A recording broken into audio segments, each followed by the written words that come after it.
Masha, and this is my presentation on my metal detector that I made.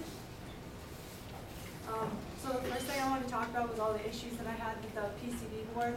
And so this is an example of when the copper layer on the top gets disconnected, and so the solder is no longer connected to the board. So that happened to me, and then this also happened to me where it connected two pins that I did not want connected. And then I had also just some issues with soldering, like I either put too much solder, not enough solder, had a cold solder joint, just kind of standard problems. And then this was the first circuit board I printed out. I didn't save the schematic, so I just have a picture of the actual printed board. But some of the issues I had was, this is my LED, and as you can see I put them way too close together because it was when we did that homework assignment, and I just arbitrarily chose a number, and it was way too small, and they were too close together that I couldn't drill them out more. And then I also had like these weird lines that just like wrapped around and did weird things, so then I decided to reprint it and make those lines much cleaner and much straighter.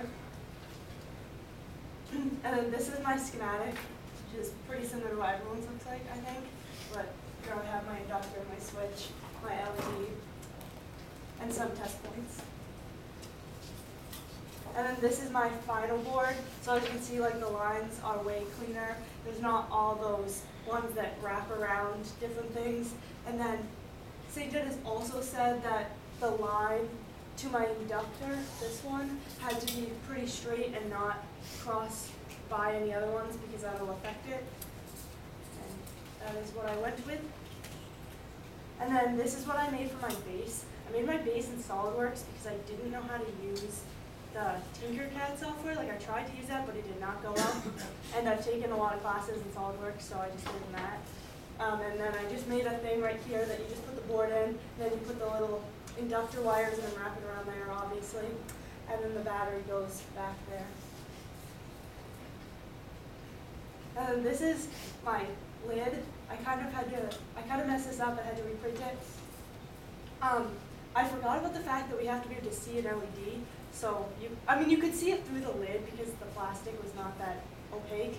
But then I also had to like take a knife and make that hole a little bigger, so when I reprinted it, I just made that hole the correct size. And then also, how I got the lid to fasten is I just made a lip on the inside, so it like snaps to the base. But then I forgot about the fact that I have inductor wires running to my PCB board, so that lip like didn't allow for the wires to go through, so the top of it, the bottom half of it would shut, but then the top of it would stay on top of those wires. So I reprinted it.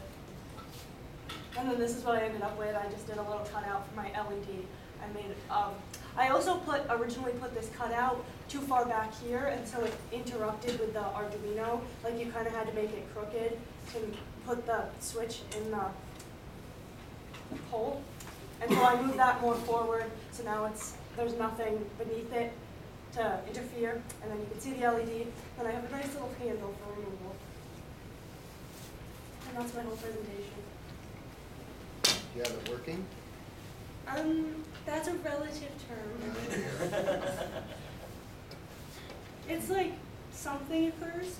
I don't know if it's what's supposed to occur. Okay, so you still have to demonstrate it working at some point here. Yeah, I know. Okay. On your pictures on the second slide, were those, that one? Those aren't your real board, right? No. These are just represented from the internet, okay. And then, next slide, first printed, okay. So you said the LED holes are too close together, so what'd you do to fix it? I made them further apart. Okay, so did you do that in EagleCAD board layout package or in the library editor, or how did you fix the library part? Yeah. Okay, so you don't have any pictures of before and after as far as that, okay. I mean, this is what it looked like before, and then like 4 slides from there. Okay. That's what it looks like now. Was that the only thing you had to fix? Was the Arduino layout okay?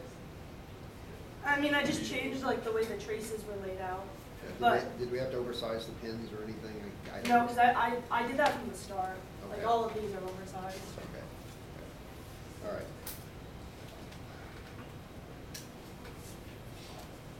Any other questions? All right. Thank you. Did the software work right off? We didn't have to change any pin numbers or anything?